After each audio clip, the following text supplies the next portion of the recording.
రేవంత్ పాలనలో రైతుల కష్టాలు నానాటికి పెరుగుతున్నాయి. పంట పెట్టుబడి సాయం సంగతి దేవుడెరుగు. కనీసం అదులలో గుప్పెడి యూరియా కూడా దొరకని దుర్భర పరిస్థితి నెలకొంది.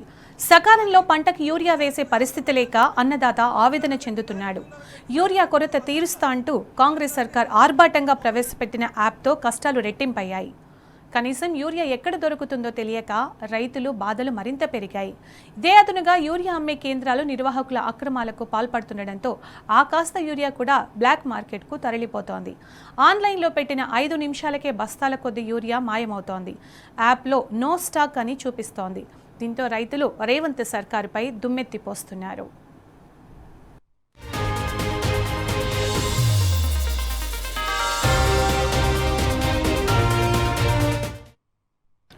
నల్లగొండ జిల్లా చిట్యాల మండలం వెలిమినేడు పిఎస్సిఎస్ సెంటర్ దగ్గర రైతులు ఆందోళనకు దిగారు. పిఎస్సిఎస్ సెంటర్కు వచ్చిన 550 బస్తాల యూరియా ఆన్లైన్లో పెట్టిన 5 నిమిషాలకే మాయమవడంపై రైతులు ఆగ్రహం వ్యక్తం చేస్తున్నారు. నో స్టాక్ అని యాప్లో రావడంతో ఆగ్రహించిన పిఎస్సిఎస్ గేటుకు తాళం వేశారు. ఇన్ని అక్రమాలకు కారణమైన యూరియా యాప్ను వెంటనే ఎత్తివేయాలని డిమాండ్ చేశారు. నిన్న సాయంత్రం 560 బస్తాలు యూరియా రావడం జరిగింది. కానీ 9:30కు యాప్లో పెడతానని చెప్పింది. 9:30కు పెట్టిందా 8:30కు పెట్టిందా ఎక్కడ పెట్టిందో మాకు అర్థం కాలేదు. 9:30కు ఎగ్జాక్ట్లీ మేము ఓపెన్ చేసి చూస్తే ఒక్క బస్తా లేదు. మీకు ఇన్ఫర్మేషన్ లేదా? ఎలాంటి ఇన్ఫర్మేషన్ లేదు.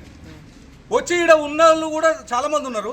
కొత్త నుంచి రైతులందరూ అయినా కూడా మేము మాకేమో సరిగా తెలియదు. అయినా కూడా యాప్ ఓపెన్ చేసి చూసుకునేసరికి ఒక బస్తా కూడా లేదు. ఇది ఎంతవరకు కరెక్ట్?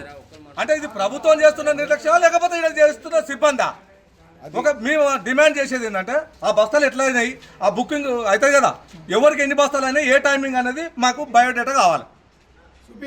ఆ బయోడేటా తీసినాకనే వీడికెళ్ళి బస్తాలు ఇవ్వడం జరుగుతుంది. లేకపోతే మాత్రం వీడికెళ్ళి మాత్రం ఒక బస్తా కూడా పోదు. దేనికైనా సిద్ధం, రైతులు దేనికైనా సిద్ధానికి ఉన్నాం. దాదాపు ఒక 15 రోజుల నుంచి వచ్చినట్టే మాయమైపోతుంది. రైతులు రాజు చేస్తాడు మాకు వీడికి వచ్చేసరికి